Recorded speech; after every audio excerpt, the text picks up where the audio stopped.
Assalamualaikum warahmatullahi wabarakatuh. Perkenalkan, nama saya Ayu Lestari dengan NPM 2311031014. Di sini saya akan menjelaskan materi tentang transaksi persediaan dalam perusahaan. Pengertian transaksi persediaan dalam perusahaan. Transaksi persediaan antar perusahaan merupakan perpindahan barang atau bahan antar dua entitas bisnis yang terhubung secara kepemilikan.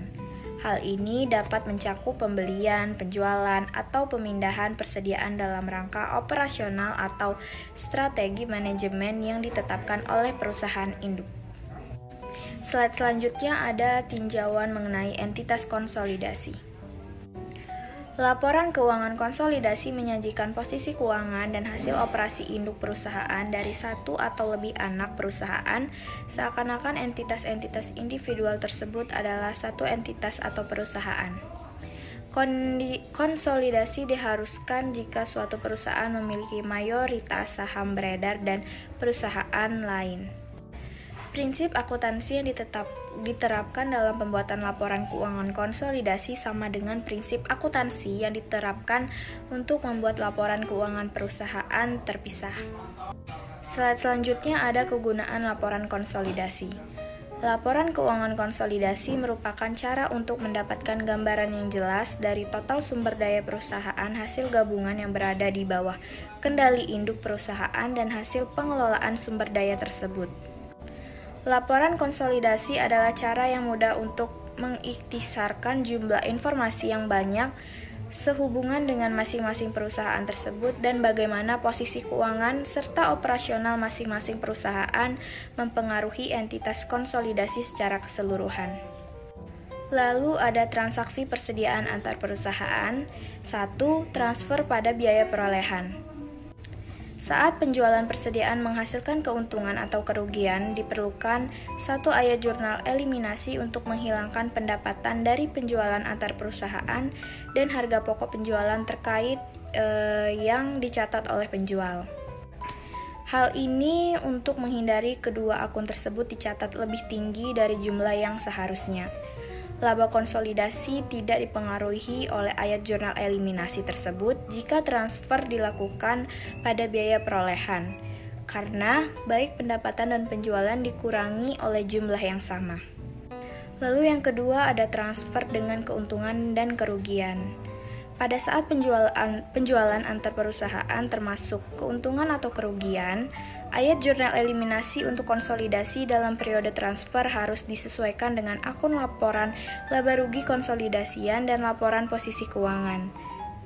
Laporan laba rugi, penjualan dan beban pokok penjualan, pendapatan dari penjualan antar perusahaan dan beban pokok penjualan yang terkait yang dicatat oleh afiliasi yang mentransfer harus dihilangkan. Laporan posisi keuangan atau neraca yaitu keuntungan atau kerugian atas penjualan. Internal perusahaan harus dihilangkan sehingga persediaan dicatat pada biaya bagi entitas konsolidasian. Selanjutnya ada penjualan downstream atas persediaan.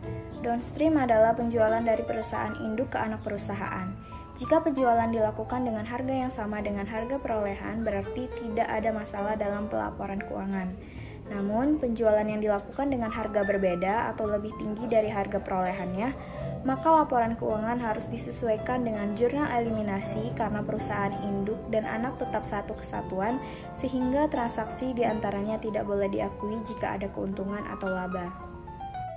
Penjualan downstream atas persediaan ini disebut juga transaksi hulu penjualan persediaan atau penjualan persediaan arus ke bawah. Laba antar perusahaan dari penjualan downstream mengakibatkan entitas induk memiliki keuntungan dari entitas anak perusahaan. Penjualan downstream dari penjualan barang yang tersedia akan melakukan eliminasi terhadap kepemilikan pengendali atau mayoritas pemegang saham atas keuntungan atau kerugian yang akan diterima. Lalu ada penjualan upstream atas persediaan. Penjualan upstream adalah penjualan dari anak ke perusahaan induk. Penjualan upstream yang dilakukan oleh anak perusahaan kepada induk perusahaan akan meningkatkan penjualan, harga pokok penjualan, dan laba kotor anak perusahaan, tetapi tidak mempengaruhi laba operasi induk sampai barang dagang dijual kembali kepada entitas lain. Pendapatan diakui ketika pendapatan tersebut direalisasi atau diperoleh dari penjualan kepada entitas luar atau pihak luar. Pendapatan dari penjualan ke perusahaan-perusahaan afiliasi tidak dapat diakui sampai barang tersebut dijual keluar dari entitas yang dikonsolidasikan. Kesimpulannya, yaitu transaksi persediaan adalah bentuk pertukaran antar perusahaan yang paling sering terjadi atau paling umum.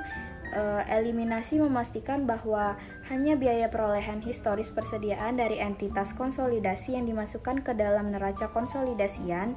Jika persediaan tersebut masih dimiliki dan dibebankan pada harga pokok penjualan di periode terjualnya persediaan tersebut kepada non-afiliasi. Ada dua jenis penjualan atas persediaan, yaitu downstream dan upstream.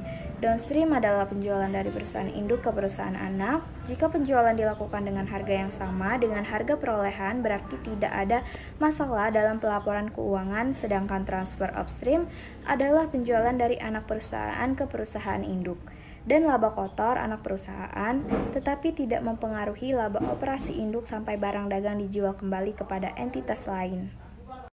Apabila ada salah kata, saya mohon maaf. Sekian, terima kasih. Wassalamualaikum warahmatullahi wabarakatuh.